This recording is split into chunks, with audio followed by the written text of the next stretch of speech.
Hello there, Whipper here, and today I'm going to be showing you a mod called the OpenBlocks mod. And I know it doesn't sound like the most exciting mod ever, it's not really enticing saying OpenBlocks, but it is really a cool mod, and it's very innovative, and it's got a variety of different blocks that it adds, and these blocks have very varying functions, so it should be quite awesome to show this off. But anyway, the first one I'm going to show off is the Jaded Ladder, and the Jaded Ladder is basically a trapdoor with a ladder functionality to it, and this is been added to fix the problem that when you climb a ladder in vanilla and then try and get out of a trapdoor placed above the ladder, you can't because the trapdoor stops you climbing it. But you can go to the left like that and then close the trapdoor and then open it again and jump on top to get out, but that's really time consuming and you don't want to be doing that on a regular basis because you could just waste time. And the Jaded Ladder is very useful because it has a ladder ability. You can just go straight up the ladder and straight onto the trapdoor ladder, and there you go, you can just climb out like that easily. And then you can close it and it acts exactly the same as a normal trapdoor, so that's the Jaded Ladder. Really useful in survival, I can imagine, and I'm sure a lot of you will find a use to that because it's really cool.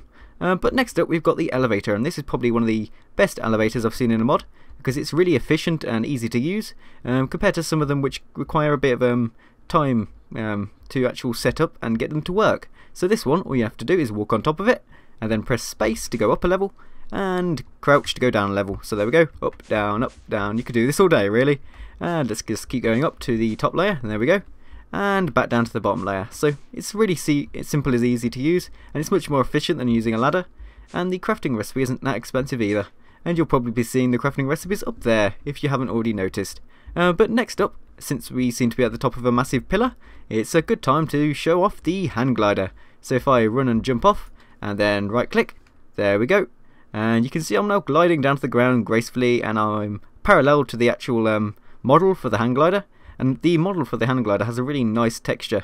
Looks like it would do in real life. The only small nag I'd say is that there should be some like ropes or something, or wires reaching down to me and then attaching to me, so it doesn't look like I'm just floating magically in the air with nothing to support me. But there you go. And also, just before I hit the ground, you can actually press crouch to speed up. So there we go. And now I nearly like dive bombed that sheep there. Poor sheep. And you can see now, once I've landed, it's actually gone on my back, and every time I jump it will go up above my head again, which is a bit weird.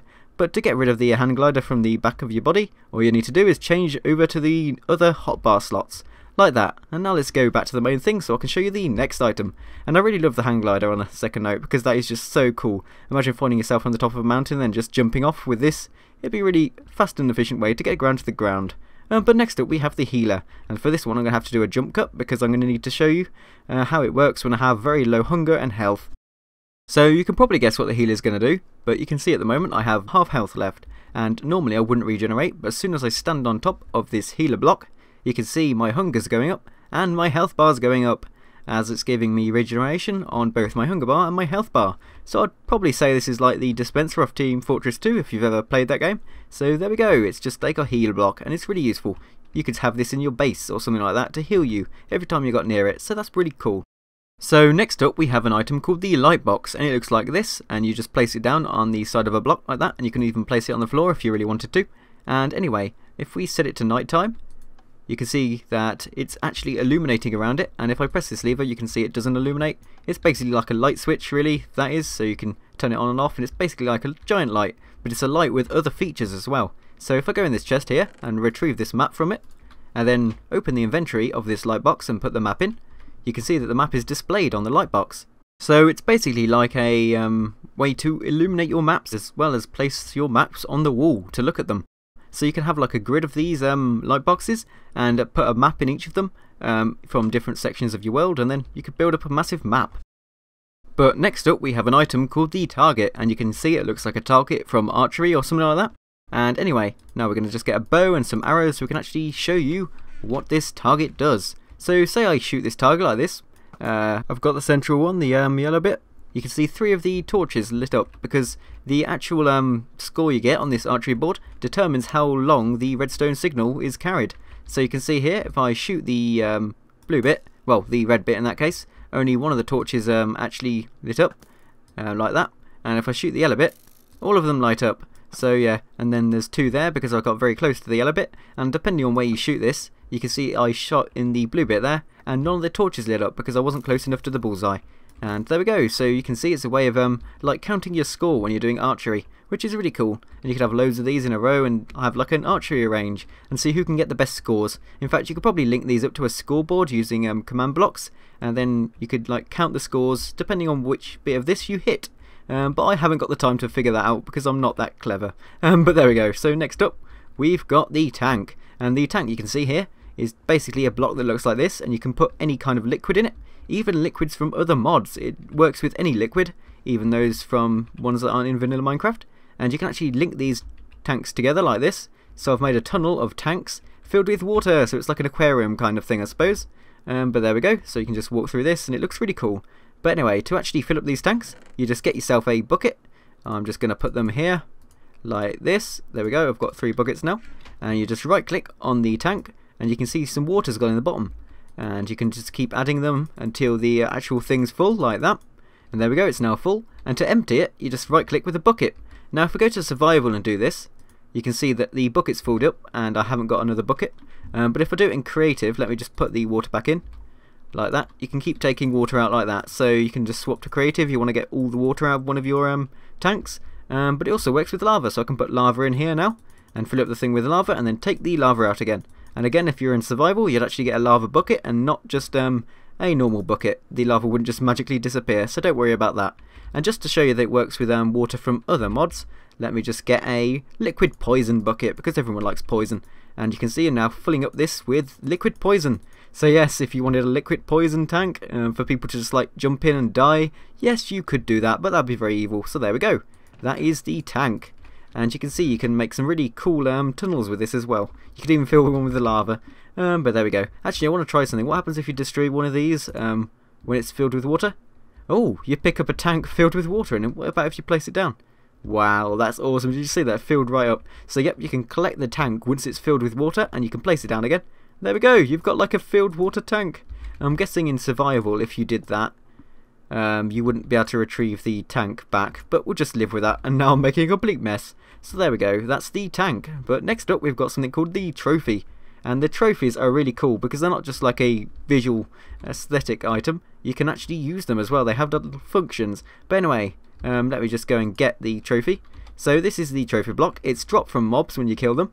So if you kill a zombie, it's going to drop one of these zombie trophies. And if you kill like a blaze, you're going to get a blaze trophy.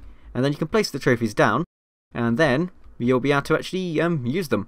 So if I go up to this cow, did I just call a cow a pig? What am I on about? But anyway, if I right click on this cow now, you can see it plays a cow sound, and if I right click on the creeper, we get an explosion. If I right click on the skeleton, it fires an arrow at me. There we go, you can see arrows flying everywhere, and the pigman goes moo. Well, yeah, well, that was a terrible pigman impression. And the bat squeaks like that. That's a really weird bat model. It looks, where's its head? I just see some ears coming out of his body, but there we go. And the zombie does a zombie noise, and the witch doesn't seem to be doing anything, and neither does the ocelot. Oh, and the sheep goes bah, and the blaze sets me on fire. Oh dear, I wasn't expecting that. Oh dear. Okay, that wasn't very long, but there we go. Silverfish just makes the silverfish sound. Spider makes the spider sound. Whoa, okay, why did I think of right click on a cave spider one? Of course that's going to poison me. Evil cave spider trophy. Why would you ever want to display a trophy that hurt you? That's just completely insane. Oh well. But next up we've got a slime one, and you can see the slime one is massive, and it dwarfs the actual trophy base. And if we right click on this, it doesn't make a sound. Well, I was hoping it would make the fapping sound. Okay, that sounded so bad. The fapping sound of the slimes. Oh dear. But next up we've got the gust, and you can see that one just makes the gust sound. I was hoping it was going to fire out fireballs or something. Then next up we've got the enderman, which appears to have teleported me everywhere. Okay. Whoa, I'm over here. Okay, so that's what that one does. And finally we've got the squid. Now, what evil dastardly things can the squid one do? Oh, yeah, suffocate me in water. Well, drown me in water, more like. Suffocate me in a wall would be the correct term for that one. And now we've got water everywhere. Yeah, thank you, squid, for ruining my world. That's very helpful of you, but there we go. So those are the trophies. That's not all the trophies. You can get the other mobs in the game as well, but I just couldn't go through them all because it's random when you place down the trophy block what you get. So that's the time I got a chicken, and that makes a chicken sound, and some other times you get something else. But let's go back to creative, and now I'm going to be showing you the next item, which is the flags. And the flags, you can see, come in very a multitude of different colours. And to place them down, you just look in the direction you want the flag to face, like that way. and it will put place down in that direction facing that way. So if I face down in that way, it's going to face that way, and like that. And if you want a different colour of flag, don't worry about having to craft it with different colours of wool. You don't have to do that. All you have to do is look in the air and then right click, and now I've got a blue flag and a red flag, and this does work in survival as well, so don't worry about it just being a creative only feature. And now I've got like a brown flag or a blue flag, so that's how you change the colour. Don't try and right click on a block, because of course it's just going to place down the flag. Actually, it's not in that case. That's because I was clicking something it couldn't be placed on. But there we go, so that's the flags. And finally, we've got something called the guide block. So if I go over to this guide block here and then right click on it, you can see now we've got a like sphere kind of thing, like outline for a building. And the aim of this is to help you build stuff. So in Minecraft it's really hard to make circles or spheres by hand, and normally you'd use something like World Edit to make them really well, but this just gives you a guide so you can place down the blocks where these like transparent blocks are, like that, and you could build yourself a spherical object without having to think too much about it, like that. So you could fill in where it's telling you to fill in and create a perfect sphere. And also, to change the size of this sphere, for example, you can right click on the sides. So if I right click on this side here, it's changed to 10 by 8. And then you can of course crouch to actually place a block down there if you really wanted to, but you can change it to like 11, 12, 13, and if I put it on the opposite side, it's actually going to decrease that like dimension. And if I do it on this side, it's going to decrease this dimension, and if I right click on this side, it's going to increase that dimension. And to change the mode of the block, well, the builder block, what's it called again? I'm going to have to find this again. Actually, it's here, building guide, that's the one. You just have to shift and right click on it with nothing in your hand. And now you can change it to cylinder mode, so if you want to make a cylinder you could do that, or a cuboid mode, which is like a massive cube kind of thing. And next we've got a dome mode and a triangle mode, like that, so if you wanted to build a triangle. The only one thing it lacks, I suppose, is like a circle mode instead of a sphere mode, but I suppose you could just use the sphere mode and just use one of the layers instead of all the blocks. And then we've got an octagon mode, which looks kind of cool. Although I'm not sure that's an octagon, it doesn't really look very octagonish. We'll go with it. And there we go. And now you can change the size of it, of course, and there we go. We'll just go back to sphere mode. So that's the building guide. A really useful tool if you want to build spheres and stuff. Although it doesn't like plan out a whole house for you, but that would be a bit dumb really. But there we go. And look at the mess that Squid made. Damn Squid. So yeah, that's pretty much everything for the OpenBlocks mod. It basically just adds a load of different kinds of item into Minecraft, as you can see. And there we go, they're all really awesome and innovative, especially like the tank and the elevator. And I also really like the building guide, because I haven't seen that done before. And it looks really cool. I mean, look at that. From a distance, I wonder what this looks like. Look at that, it looks like an igloo or something. That's really cool. But there we go. So yeah, thank you for watching this mod spotlight.